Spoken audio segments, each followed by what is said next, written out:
I need to do this. I debated about whether or not to do this, because everybody's going to do this. Seen a lot of posts on social media. Carrie Fisher, Carrie Fisher, Carrie Fisher.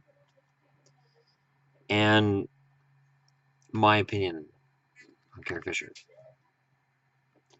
I was 7. Star Wars came out when I was 4, so I didn't see it when it originally came through, and I didn't pay much attention to it on TV either. The commercials, I mean, I hadn't seen the movie, so I didn't care. So when Empire came out in 1980, my mother and I went to the Paramount Theater downtown Chilliwack, and they had Star Wars and Empire Strikes Back back to back. So we watched Star Wars, and then we watched Empire. And it was fantastic. It was the greatest night I'd ever had as a little kid. Because I went from a universe I'd never known to, wow, I love everything about this universe and I want more. And Return of the Jedi came out not too long after. And of course, that's what people know most about Carrie Fisher. I mute the television. But what people remember most about Carrie Fisher is the Princess Leia role. And for me personally, that's the number one thing that I remember, is the Princess Leia role. But if you haven't seen When Harry Met Sally, I highly recommend it. Carrie Fisher, after playing Princess Leia, played the buddy, played the friend. I think Carrie Fisher was too smart and too open. If you look at a lot of the 80s actresses that came and went, I mean, first off, it's only a Hollywood willing to hire you if you're young and cute. And Carrie Fisher was attractive, but even by the time When Harry Met Sally came around, she looked more like the best friend. She didn't have that look she'd had in Return of the Jedi, because I'm sure she didn't want to be that. She was very smart. It's come out since. Today they've talked a lot about how she did a lot of screenwriting in movies that she didn't even get credit for. So she got paid money to look at a script and fix it and give it back to the original writers and say, here, I fixed your movie. Movie would get released, and Carrie Fisher didn't get a screen credit. She is brilliant.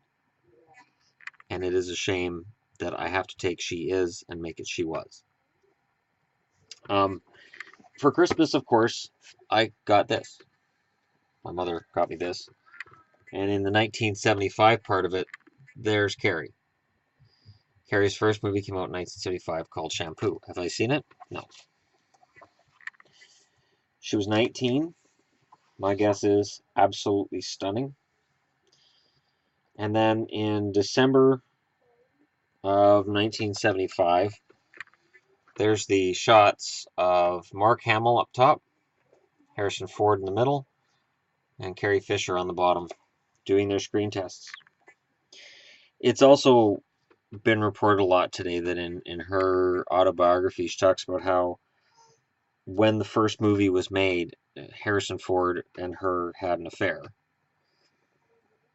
And it makes total sense. I think part of what makes Princess Leia so memorable and so iconic is everything Carrie Fisher put into the role. The way she talked, the way she walked. And sadly, and again, this is just the nature of the beast, women are judged more for the looks than for their talent in Hollywood. It happens to men too, but not at the same level. I'm sure you can name half a dozen actors who aren't good looking, but they've been in popular roles. And then you'll strain to name just as many women that do that. And the bar is so much higher for women. Let's see. It has to be in here. I haven't even looked through for this year, but I'm sure it's in here. Oh god, the Ewoks. Well, now we're up to 1984. Maybe it's not in here. It may not be in here. Yeah, we're up to 1987. It is not in here. I'm very surprised that this magazine didn't, that it apparently took the high road. The most famous shot of Carrie Fisher is, of course, of her in the slave girl outfit from Jabba's palace. And from what I can see, it's not in here.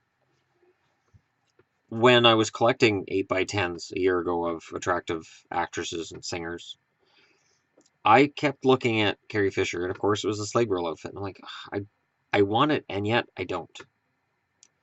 The most attractive she looked to me in the original trilogy is when they're in Cloud City.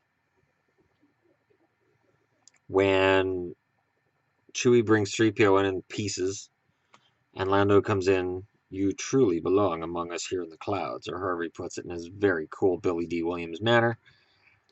And he kisses her hand, and is like, whatever. Or no, yeah, I think he did kiss her hand in that scene. And in that scene, that was the best she'd ever looked in my eyes. And yet, there's parts she had, like she had that small part in Jay and Silent Bob Strike Back, extremely funny. She showed comic timing. She showed she didn't take herself seriously, and that's part of what made her so fantastic at what she did. Carrie Fisher, for me, it appeals to this nerd here, and this channel's been very Star Wars centric, and I hadn't intended that, up until a few weeks ago. It's how it is. Rogue One gets released, I go and see it. Then people are criticizing Rogue One, so I got to answer those criticisms. And now, sadly, Carrie Fisher's passed on. Carrie Fisher, as far as I know, they're done filming Episode 8, so I assume she's in it. And there will be for Carrie, I would imagine, at the end of the movie, in memory of Carrie. And it'll be explained in Episode 9. Where I have a funny feeling they may have been planning on killing the character off. I have a funny feeling that either the character was going to get killed off, or in some manner, Leia was going to be written out. This, it is a shame, and 2016's been bad. I try to keep it in perspective from a personal point of view.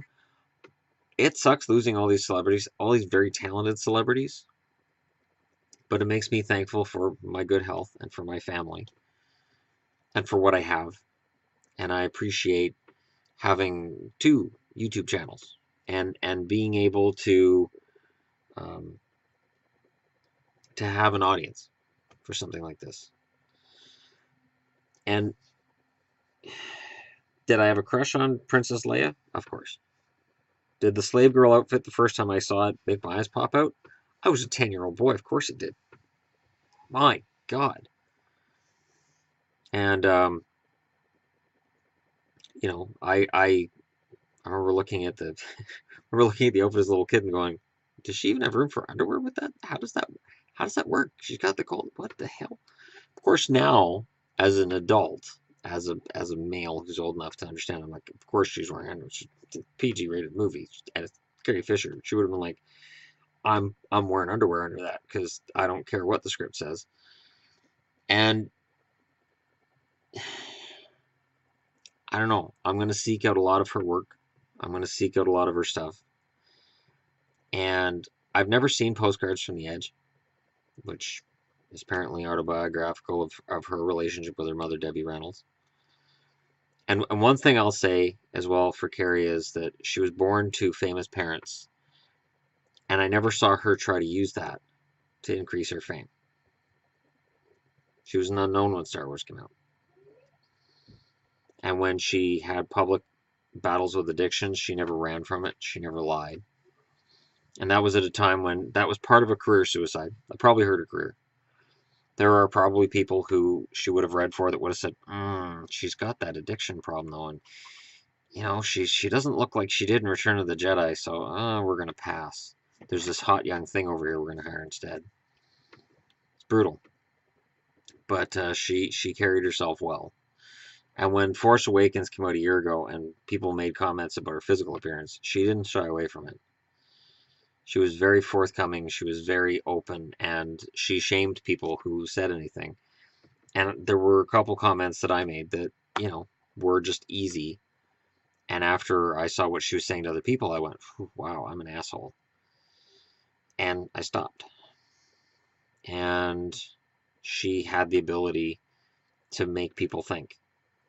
And that is what I admire her for. And that is so much more than that one iconic character. And she joins the list of people that I say, man, if I'd had the chance to just sit down and have a coffee with anybody, she joins that list. I don't dream of meeting celebrities and getting an autograph. I don't care about even as a sports fan, I don't care about autographs. An autograph is nothing. A guy writes on a piece of paper, oh, what's your signature? Talking to somebody and finding out who they are and what they believe and what they like and what they don't like. And hearing little stories from their childhood or from whatever. That's the kind of thing that interests me. Not the autographs and the memorabilia. The real person. It's sort of like I use wrestling as an example because Yvonne doesn't like wrestling, hates it. The whole she winces every time they hit each other, and I explained it to her. I said maybe if there's a wrestling school in Cloverdale. I said maybe if we go into Cloverdale, and I've known a few of the wrestlers from there, and I said I could probably work it so that we could go in and watch the guys practice, or you could talk to one of the wrestlers about what they do, and they could talk about how it's pretty safe, and they could discuss what they do. And she said no. And I only say that because I don't watch wrestling because I enjoy watching guys in speedos beating each other up. I like the ballet of it. I like watching, and when something goes wrong, I can tell, and watching how they adjust. And hearing the backstage stories is just absolutely so much more entertaining than what happens in the ring. And I see Hollywood the same way. I can watch a movie 15 times, but those DVD extras that show me behind the scenes, give me that. I want that. I want that a lot.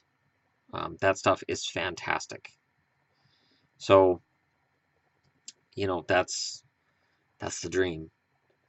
Would be to walk through a coffee shop and bump shoulders with somebody, and oh, I'm sorry, and you go, wait, are you? And it's somebody from a movie or a TV show or a hockey player or whatever, and they're brave enough to say, yeah, I am. And my answer would be, if I buy you that coffee, can I have 5 minutes of your time? And just, I wouldn't record, I wouldn't make a video of it, just to be able to speak to that person. And Carrie Fisher is one of those people. She would have been fascinating because I haven't read anything today that has said anything bad about her. And she admitted she was bipolar. She admitted she dealt with depression. She admitted all these things at a time when it was career suicide. So I have nothing but the utmost respect for her, and that's why I didn't buy the Slave Girl Princess Leia pictures. I wanted something else.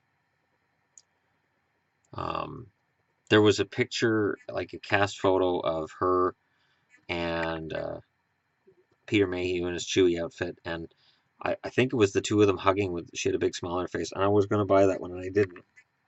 I may go back onto eBay, find that, and buy it because that's what I liked. Anyways, thanks for watching. If you're just browsing through, I appreciate you watching this, and don't forget to hit like and subscribe. I promise this channel in 2017 will get my attention. There will be more frequent uploads, time permitting, and it won't all be Star Wars. I promise. How it's looked the last while, it won't all be Star Wars. And 60 years is young, and it was very sudden, and it makes you think. So, as I in a week will be going in to hopefully pass an interview for my Nexus card and be granted entry into the United States, when I hopefully get a chance to hike up Mount St. Helens, and when I get a chance to go down the US coast, and when I get a chance to experience all these things, the year 2016 with all these celebrities passing away, that should give me the inspiration to do something and go places while I can. Because nobody knows. Nobody has any idea. So live it. It's what Carrie would have wanted us to do anyways, right? So rest in peace and all that jazz.